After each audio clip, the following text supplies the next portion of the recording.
کیا آپ جانتے ہیں کہ رات کے ٹھیک 12 بجے پرانے قبرستان میں کیا ہوتا ہے؟ عثمان کو بھی لگتا تھا کہ یہ سب صرف کہانیاں ہیں، مگر اس رات اس کی یہ غلط فہمی آخری ثابت ہوئی۔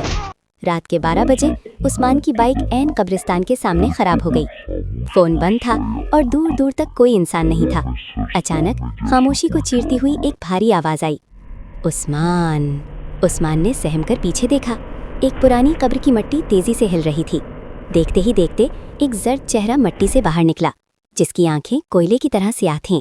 اس پراسرار آدمی کی گردن اچانک الٹی گھومی اور وہ ہولناک آواز میں بولا، تو نے میرا راز دیکھ لیا ہے، اب تو کبھی یہاں سے واپس نہیں جائے گا۔ اگلی صبح وہاں صرف عثمان کی بائک کھڑی ملی۔ عثمان کا کوئی نام و نشان نہ تھا۔ آج بھی رات 12 بجے وہاں سے 2 آوازیں آتی ہیں، عثمان! اب تو اکیلا نہیں۔